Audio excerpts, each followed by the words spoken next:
That's why I gotta keep one of these on like all the time. You know what I'm saying? What it is, Twiz. Back with another reaction video. Back with another thonky. You know what I'm saying? You know what I mean? Be back. Today we reacting to the bowling alley massacre. When blood and Crips clash.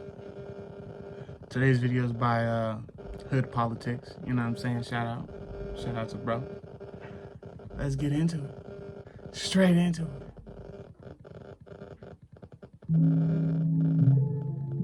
Welcome to Hood Politics. In this episode, I will be discussing the Gable House Massacre. The facts of the case are as follows. Gable House was a popular bowling alley located in the city of Torrance. People would venture to the alley to celebrate birthdays, baby showers, field trips, company events, and many other things. But for the most part, it was just a nice spot for people to meet up and have some fun. The alley also featured an arcade area, bar, and restaurant, which held karaoke nights from time to time. The alley had 40 bowling lanes, with 20 being located on the north side of the building, and the other 20 being located on the south side of the building. The front desk, arcade area, bar, and restaurant sat in the middle of the building. On Friday and Saturday nights from midnight to 3 a.m.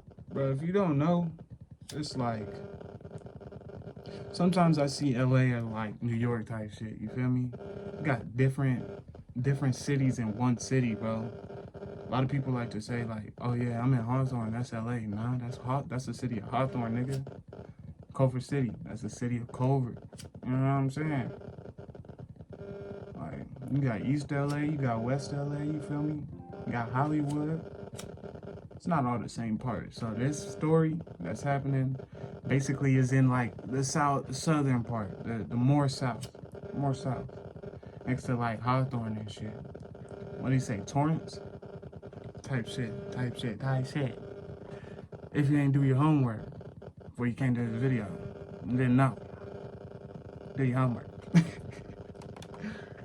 The alley hosted an event called Rock and Glow, which was its version of Cosmic Bowling. The event always led to a packed house, and things usually went off without a hitch, but one night, everything changed. On the night of Friday, January 4th, 2019, the bowling alley was packed. There were people eating at the restaurant, drinking at the bar, playing games in the arcade area, and bowling at the lanes. Among the attendees was a 20-year-old man named Michael Radford, a 28-year-old man named Robert Meekins, and another 28-year-old man named Ashton Edwards. Everyone seemed to be having a good time, and Michael even filmed a video while at the bowling alley showing how much fun they were having. But as the night went on, things would take a turn for the worse. At around 11:54 p.m., two women approached a group of women that were standing near the snack bar, and they began arguing, and moments later, they began fighting. Two groups of men got involved and also began fighting. Witnesses estimate that 20 people were involved in the brawl. The bowling alley was in chaos. Tables were being flipped over, and chairs and drinks were being thrown. The brawl moved towards the front counter and arcade area. Patrons fled the building or hunkered down in place as security ran towards the melee and attempted to break it up. Seconds later, multiple gunshots rang out. The group quickly dispersed and began running away as the gunshots continued. Witnesses recalled hearing over 10 shots. The shooter, as well as...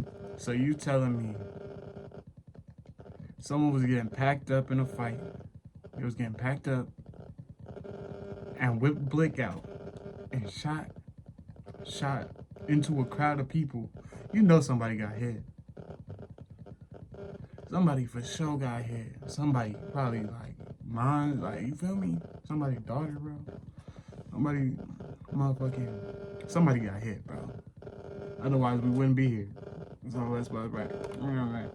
Multiple people that were involved in the brawl then fled the scene. As patrons began emerging from their hiding places, they discovered a massacre. Multiple people had been shot. Robert was found lying on a small set of stairs near the lanes on the south side. He had been hit in the right arm and chest. He was pronounced dead at the scene. Robert was the father of a 5-year-old boy. He worked in maintenance and had just gotten off work prior to going to the bowling alley. Ashton was found lying on the floor near a counter between the north and south lanes. He had been hit in the chest. He was pronounced dead at the scene. Ashton was the godfather of Robert's son and had went to the alley that night to hang out with Robert. He worked loading planes at LAX airport. Michael was found lying near the same counter as Ashton. He had been hit in the torso. He was pronounced dead at the scene. Michael was the father of a baby girl. 4 others were wounded during the shooting. 2 of them were transported to the hospital, and the 2 others sought medical attention on their own. Hi guys, good morning.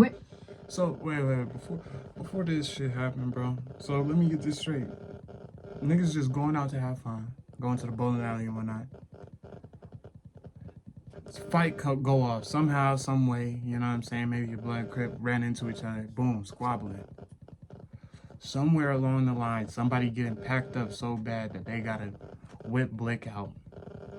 Shoot into a crowd of people. They took somebody's father away doing that shit. You know what I'm saying? 2 people, fathers, gone, bro. For what? That's bogus as fuck.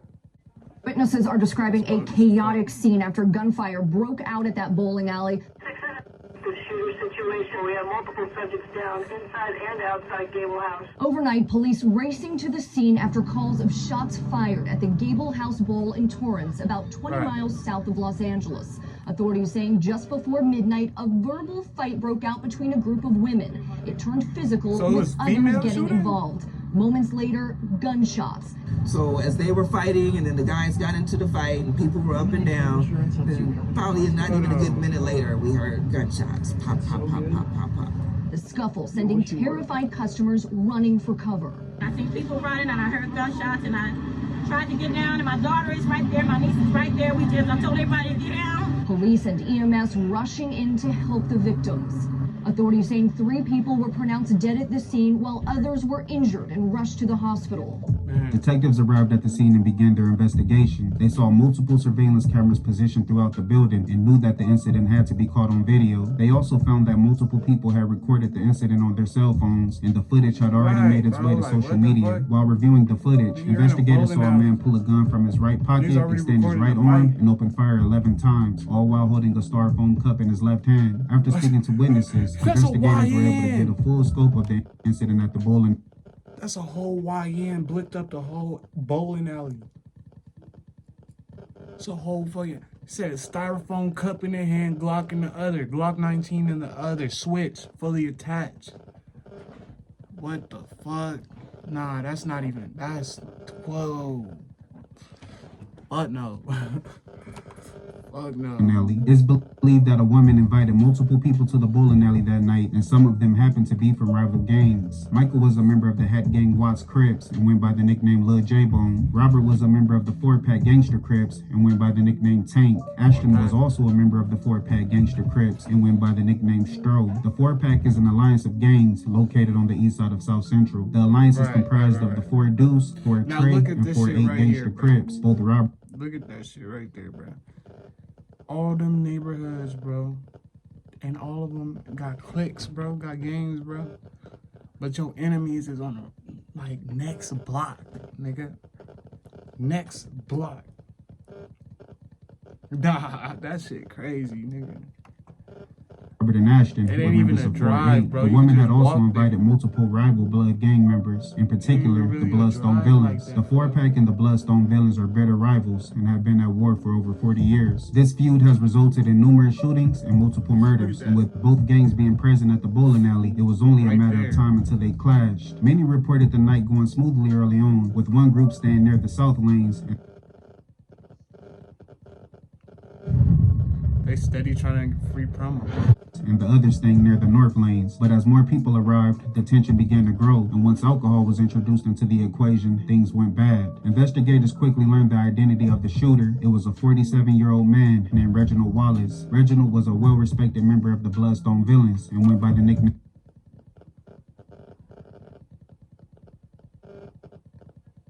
This is the nigga that blicked up the whole motherfucking place? Nah, bruh. Nigga built like a pot of beans. Call of Duty DLC map pack. Look at that. 12 case of Dr. Pepper. He gotta be 2 times their age. Hey, it's an OG, but shit, bro. You know what I'm saying, bro? Like, you know what I'm saying? Fuck, that's not even, what? He didn't even get to see it. They didn't even get to see their babies grow up, nigga. They whole life gonna be fucked up. You ever seen Menace to Society? It's exactly how shit, you know what I'm saying? Shit fucked up.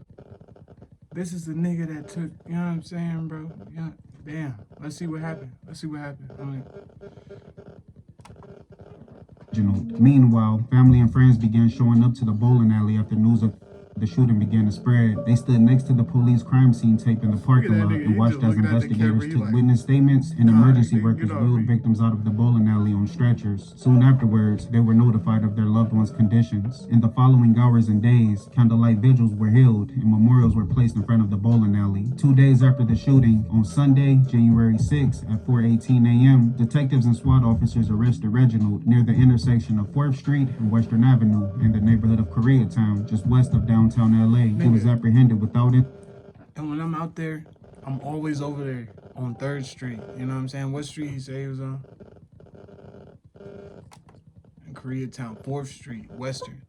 Yeah, when I'm out there, the homie live over there, so you know what I'm saying? We kick it and whatnot. It's a low-key, nicer part of the town, you know? It's about, not too far from Hollywood, you know what I'm saying?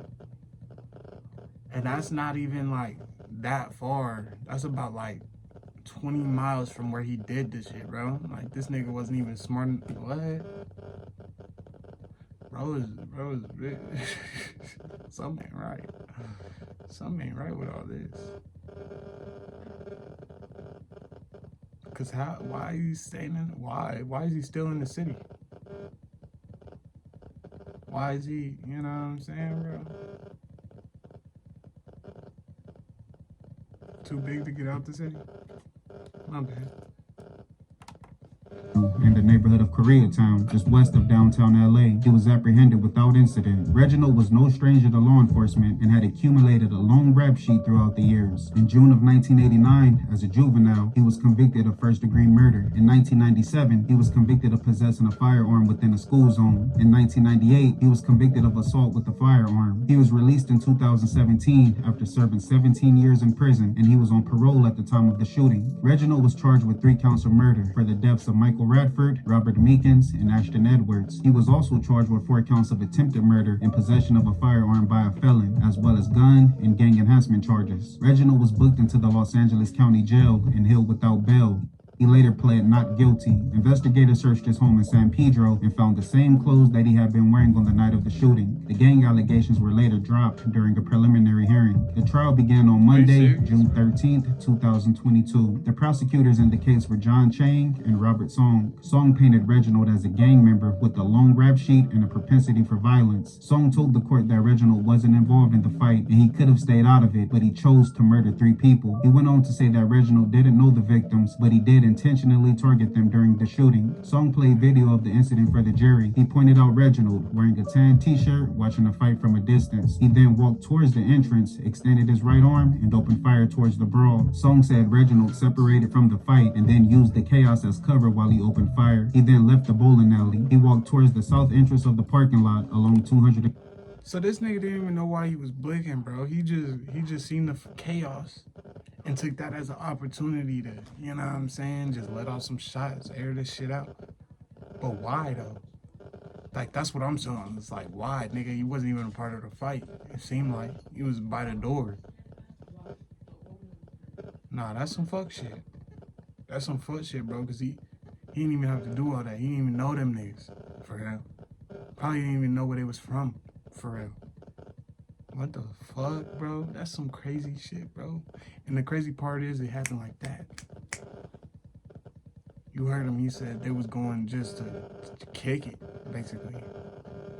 They just got riddled up, bro. Rest in peace. And that's why, bro, you just don't affiliate yourself with none of the nonsense, bro. Shit. 26th Street and made his way southbound along Cawthorn Boulevard and was picked up shortly afterwards by the same people he rode to the bowling alley with. A detective named Lucas Rayano testified that he didn't know what sparked the argument, but he did acknowledge that the melee began after the women began fighting. Rayano testified that Michael was seen in a surveillance video running to the fight from the south lanes in an attempt to break it up, but was pushed back by the other group, which eventually led to the melee. It's reported that Michael's girlfriend was among the group of women fighting, and Robert and Ashton were among a handful of people that that were trying to break up the fight. Briano testified that Ashton did have a gun in his right pants pocket that police found after arriving at the scene. The defense attorney in the case was a man named Scott Johnson. Johnson pointed to a surveillance still photo shortly before the shots were fired. The photo appeared to show Ashton's right hand near his right pocket. He went on to say that due to the camera angle, many of the participants' lower bodies couldn't be seen, so it's impossible to know how many others were carrying weapons. Reginald testified that he was on the north side of the alley drinking with a group of people, and he knew that rival gang members were in the building, but he had no plans on confronting them. He went on to say that as he stood near the entrance of the bowling alley, the fight began moving towards him, and he noticed Ashton pull a gun, so he opened fire to protect himself and those he was with. Song told the court that although there was a gun found in Ashton's pocket, it was mostly closed but that nigga lying. That nigga lying. That nigga lying. the zipper, and no other witnesses reported seeing Ashton holding the gun. While Reginald was in custody, investigators recorded one of his jailhouse conversations with another inmate. During the exchange, Reginald told the other inmate that he had spotted rival gang members and intentionally walked to a spot near the door underneath the surveillance camera, believing he was in a blind spot and So this nigga thought he was in a wouldn't be blind seen on spot. video, but he didn't realize that So this nigga told so he telling cops one thing, which is understandable, you know what I'm saying?